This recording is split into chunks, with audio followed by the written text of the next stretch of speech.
La pression de l'opinion publique sur les États-Unis pour divulguer les informations qu'ils détiennent sur les extraterrestres a augmenté au fil des décennies. Des groupes civils, les ufologues, prétendent que le gouvernement a supprimé des preuves de l'existence des extraterrestres. Dans ce contexte, le Pentagone mène discrètement des recherches depuis 2007 dans le cadre d'un programme militaire peu connu appelé Programme d'identification des menaces aérospatiales avancées. Ce programme a été financé à la demande du sénateur Harry Reid du Nevada, un démocrate représentant la région qui englobe la célèbre Zone 51. Selon les affirmations des ufologues, la Zone 51 serait le lieu où les restes d'un crash extraterrestre à Roswell en 1947 seraient étudiés. Des anciens hauts responsables et même des présidents américains se sont exprimés sur la question de l'existence des extraterrestres. John Podesta, le directeur de campagne d'Hillary Clinton et fervent adepte des théories sur les ovnis, a promis de publier des rapports gouvernementaux classifiés sur les extraterrestres si Clinton avait été élue présidente en 2016. Do you think there might be aliens? I'm actually, I think there are two issues there. Okay. One is, are there aliens? And two, have we been visited or visited recently by aliens? Right. I think on the former, it seems inconceivable there aren't aliens. Right. On the latter, you know, that's what the quest for opening up and you know, getting the government to take it seriously. Other governments have done so.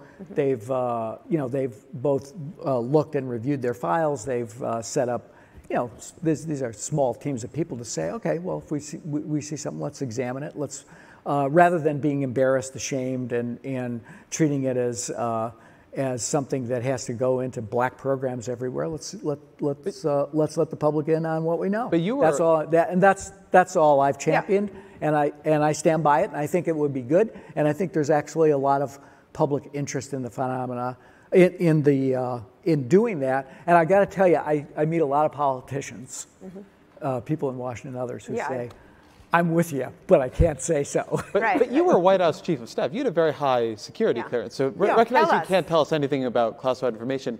Did what you see change your estimation of the probability? In the last 10 years, has your estimation of the probability that we've been visited by aliens changed at all? He means, have you seen the book? I think nothing I saw in the government changed my estimation of that. Donald Trump, qui était alors président, a déclaré dans une interview qu'il ne divulguerait pas les informations qu'il détenait sur les extraterrestres, même pas à sa famille. Before you leave office, will you let us know if there's aliens? Because this is the only thing I really want to know. I want to know what's going on. Would you ever open up Roswell and let us know what's really going on there? So many people ask me that question. I know, it sounds almost ridiculous, but it's actually the real question I want to know. It sounds like a cute question, but it's actually, there are millions and millions of people that want to go there, that want to see it. I won't talk to you about what I know about it, but it's very interesting. But Roswell's a very interesting place with a lot of people that would like to know what's going on. So you're saying you may declassify? No. You'll take it? Well, I'll have to think about that one, right? L'ancien président Barack Obama a également abordé la question des extraterrestres. Dans une conversation avec l'animateur de télévision James Corden, il a demandé à Obama s'il existait un laboratoire où des spécimens d'extraterrestres et des vaisseaux spatiaux étaient conservés. La réponse qu'il a reçue était négative, mais Obama a confirmé qu'il existait des images et des enregistrements d'objets dans le ciel qui ne peuvent pas être expliqués. Il a ajouté que ces objets se déplacent d'une manière mystérieuse et que les gens doivent prendre au sérieux les enquêtes visant à comprendre ce type de phénomène. When it comes to aliens, there's some things I just can't tell you on air. Look, the truth is that when I came into office, I asked, right? I was like, all right, you know, is there the lab somewhere where we're keeping the alien specimens in spaceship? The answer was no. But what is true, and I'm actually being serious here, is that there's footage and records of objects in the skies that we don't know exactly what they are. Can't explain how they moved, their trajectory. They did not have an easily explainable pattern. And so, you know, I think that people still take seriously trying to investigate and figure out what that is. But I have nothing to report to you today. It's one of a few videos of these UFOs the Pentagon confirmed as authentic. You know, I think that over beers we've sort of said, hey man, if I saw this solo, I don't know that I would have come back and said anything because it sounds so crazy. Your mind tries to make sense of it. I'm going to categorize this as maybe a helicopter or maybe a drone. And when it disappeared, I mean, it was just something that I don't know who's building it, who's got the technology, who's got the brains, but there's something out there that was better than our airplane. Threat observation program. Could it be Russian or Chinese technology? I don't see why not. Things flying over our military bases and places where we're conducting military exercises, and we don't know what it is, and it isn't ours. So that's the legitimate question to ask. If it's something of outside this planet, that might actually be better than the fact that we've seen some technological leap on behalf of the Chinese or the Russians or some other adversary. I expect this report will be filled with ambiguity as well, and people, depending on their leanings, will extract what they want out of this. Ainsi, si l'on considère les nombreuses discussions autour des ovnis et les révélations des uns et des autres, certaines révélations plus évasives que d'autres, il est clair que le sujet des extraterrestres et des phénomènes aériens non identifiés suscite un intérêt considérable et soulève des questions concernant la divulgation d'informations par le gouvernement américain. Les déclarations de personnalités politiques et d'anciens responsables témoignent de cet intérêt et alimentent inévitablement les spéculations sur la véritable nature de ces phénomènes. Dans cette vidéo, nous allons analyser le dernier rapport du DNI concernant les phénomènes aériens non identifiés. Avant de se pencher sur ce rapport, il est important de comprendre c'est quoi le DNI et quel est le processus qui conduit à la publication des rapports classifiés et leur accessibilité par le public. Le DNI, c'est le directeur du renseignement national, il s'agit d'un poste clé au sein du gouvernement des États-Unis. Le DNI est le principal conseiller du président et du cabinet en matière de renseignement et il est responsable de la coordination et de la supervision de toutes les activités de renseignement du pays. Ce poste a été créé en 2004 dans le cadre de la réforme du renseignement américain après les attentats du 11 septembre 2001. Le DNI est nommé par le président et confirmé par le Sénat. Sa mission principale est de fournir une coordination efficace et une intégration maximale des activités de renseignement menées par les différentes agences de renseignement américaines, comme la CIA, la NSA, le FBI et d'autres agences de renseignement. Le DNI est responsable de la collecte, de l'analyse et de la diffusion des renseignements au sein du gouvernement. Il veille à ce que les informations pertinentes parviennent aux décideurs politiques afin de les aider à prendre des décisions éclairées en matière de sécurité nationale. Le DNI joue également un rôle clé dans la coordination du renseignement avec les agences de renseignement étrangères et dans la promotion de la coopération internationale en matière de renseignement. Maintenant, je vais vous expliquer le processus de publication des rapports par le DNI, leur transmission au Congrès des États-Unis et leur accessibilité au public. La première chose à comprendre est que la publication de ces rapports varie en fonction de leur nature et des exigences légales applicables. La première étape consiste à la préparation des rapports. Les rapports sont généralement préparés par les agences de renseignement sous la coordination du DNI. Ces rapports peuvent inclure des évaluations, des analyses, des informations sur les menaces, des mises à jour sur des programmes spécifiques, etc. La préparation des rapports implique souvent la collecte, l'analyse et la synthèse d'informations provenant de différentes sources. La deuxième étape est la classification des rapports. Les rapports de renseignement peuvent contenir des informations sensibles et confidentielles, ils sont donc soumis à des procédures de classification pour protéger la sécurité nationale. Le DNI et les agences de renseignement déterminent le niveau de classification approprié pour chaque rapport en fonction de la nature des informations qu'ils contiennent. La troisième étape est le transfert au Congrès. Selon la loi américaine, le DNI est tenu de fournir régulièrement des rapports de renseignement au Congrès. Le calendrier et les modalités de transmission peuvent varier en fonction des exigences spécifiques fixées par la loi ou les demandes du Congrès. Les rapports peuvent être transmis aux commissions compétentes, comme par exemple la commission du renseignement de la Chambre des représentants et le comité du renseignement du Sénat. La quatrième étape est la publication des rapports. La décision de publier ou non les rapports dépend de plusieurs facteurs, tels que la sensibilité des informations, les implications pour la sécurité nationale et les exigences légales applicables. Certains rapports peuvent être publiés dans leur intégralité, tandis que d'autres peuvent être partiellement corrigés ou classifiés. La publication des rapports peut se faire de différentes manières, y compris par le biais de communications officielles, de déclarations publiques, de rapports déclassifiés ou de versions résumées accessibles au public. Il est important de comprendre que le processus de publication des rapports de renseignement est complexe et peut être influencé par des considérations de sécurité nationale, de confidentialité et de politique. Certains rapports peuvent rester confidentiels pendant une longue période, tandis que d'autres peuvent être rendus publics plus rapidement en fonction des circonstances. Le DNI a donc le pouvoir discrétionnaire de décider de publier ou de retenir certains rapports de renseignement. Cette décision est généralement basée sur la sensibilité des informations, les implications pour la sécurité nationale, les exigences légales et les considérations politiques. Certains rapports peuvent nécessiter des corrections ou des modifications avant d'être publiés pour s'assurer que les informations sensibles sont protégées. Dans certains cas, des parties spécifiques des rapports peuvent être corrigées ou supprimées en raison de leur nature sensible.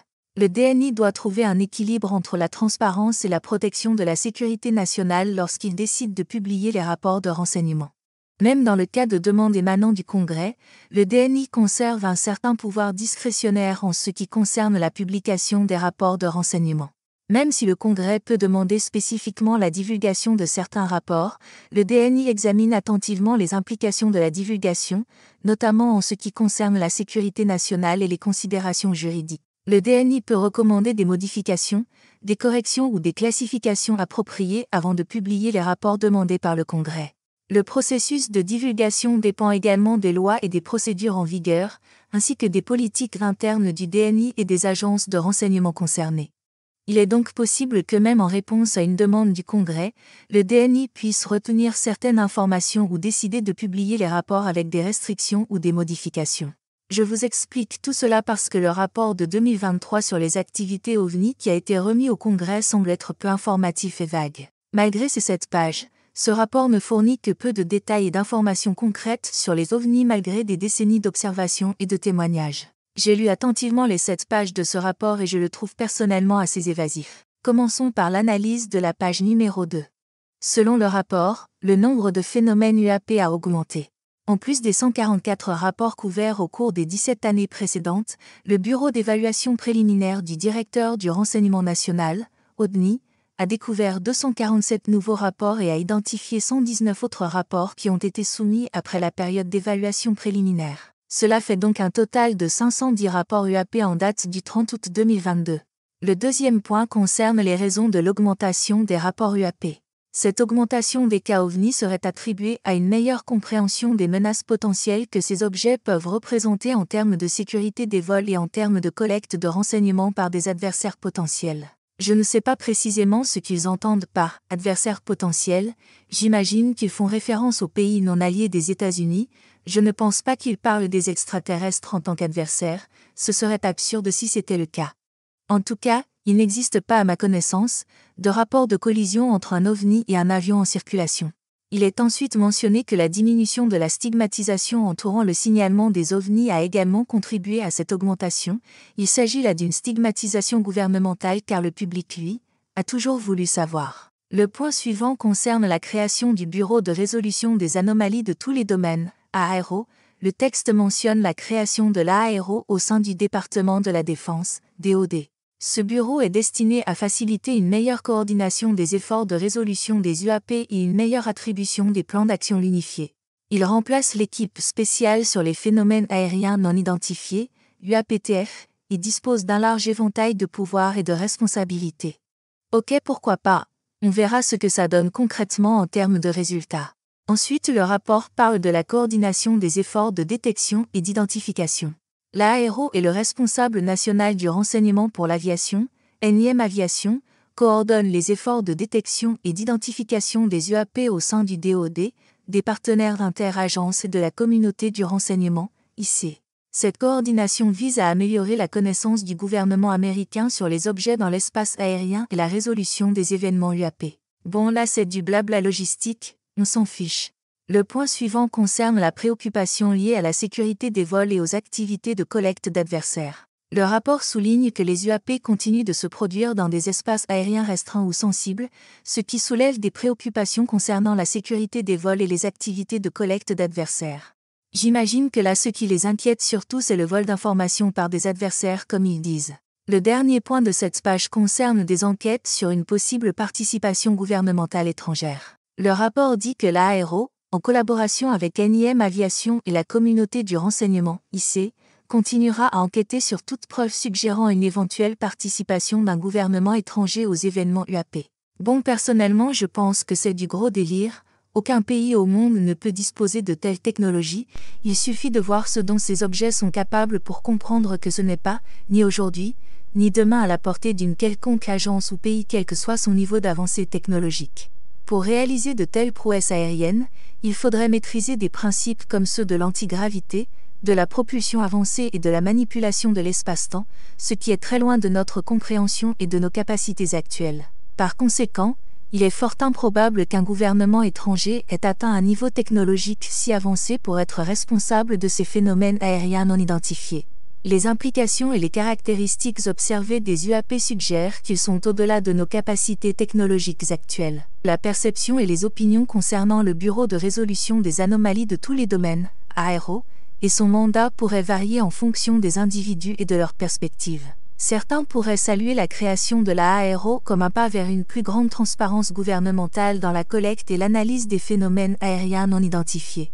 Ils pourraient considérer que cela permettra de mieux comprendre ces incidents et d'évaluer les possibles menaces pour la sécurité nationale. D'autres pourraient insister sur l'importance d'adopter une approche scientifique rigoureuse dans l'étude des phénomènes aériens non identifiés. Ils pourraient encourager l'ARO à travailler en collaboration avec des experts scientifiques pour analyser les données de manière objective et fournir des conclusions basées sur des preuves solides. Certains pourraient exprimer des inquiétudes quant à l'évaluation des liens entre les phénomènes aériens non identifiés et des gouvernements étrangers antagonistes ou des acteurs non étatiques. Ils pourraient souligner l'importance de protéger les informations sensibles et de prendre des mesures appropriées pour garantir la sécurité nationale. D'autres encore pourraient apprécier l'appel à la coordination avec les alliés et les partenaires des États-Unis pour une meilleure évaluation des phénomènes aériens non identifiés. Ils pourraient soutenir l'idée d'une collaboration internationale pour partager des données, des connaissances et des analyses afin d'obtenir une vision plus complète de ces phénomènes. D'autres personnes pourraient espérer que l'ARO, dans son rôle de préparation de rapports pour le Congrès, contribuera à une plus grande divulgation d'informations au public sur les phénomènes aériens non identifiés.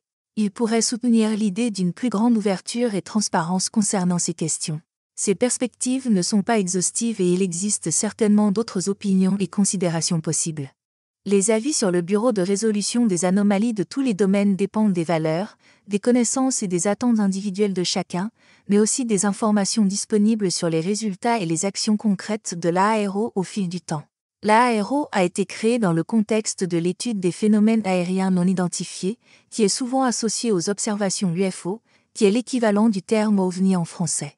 Pourtant, à aucun moment, il n'est fait mention de ce terme. Il est possible que l'utilisation spécifique du terme OVNI soit évitée dans le rapport pour plusieurs raisons. La première raison serait la volonté d'une terminologie plus neutre. L'utilisation du terme « phénomène aérien non identifié » est plus neutre et objective, ce qui permet d'éviter toute connotation préconçue associée au terme OVNI. Cela permet d'adopter une approche scientifique et rigoureuse dans l'analyse des incidents sans préjuger de leur origine ou nature. La deuxième raison concerne l'évolution du langage. Le terme OVNI est souvent associé à des connotations populaires, telles que des extraterrestres ou des engins spatiaux d'origine inconnue. En utilisant une terminologie plus générale et inclusive telle que « phénomène aérien non identifié », il est possible d'englober un large éventail d'observations et d'incidents aériens sans limiter l'analyse à des hypothèses spécifiques. La troisième des raisons possibles est liée à la sensibilité des informations. Étant donné que l'ARO travaille en étroite collaboration avec des agences de renseignement et d'autres ministères, il est possible que certaines informations ou détails spécifiques soient classifiés et ne peuvent pas être divulgués dans le rapport public. Cela peut contribuer à l'apparence évasive du rapport. Il est intéressant de noter que le rapport que je vous ai partagé indique que des informations supplémentaires sont fournies dans la version classifiée du document.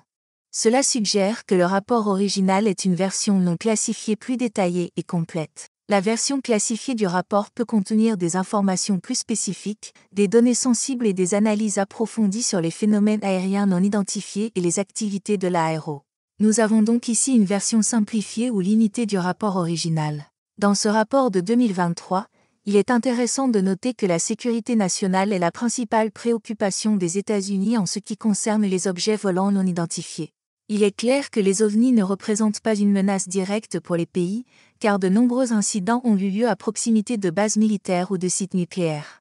Dans tous ces cas, les ovnis se contentent de désactiver les systèmes d'armement ou de réagir en défense automatique.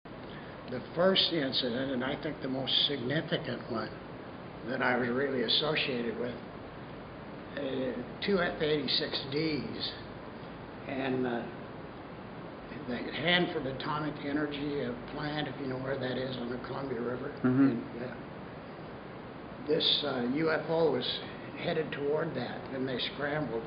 Two 86s. What year? Again, I swear this is 1972. Okay. Anyway, as he made his intercept, he got to about 20 or 30 yards at 6 o'clock. In other words, directly behind it.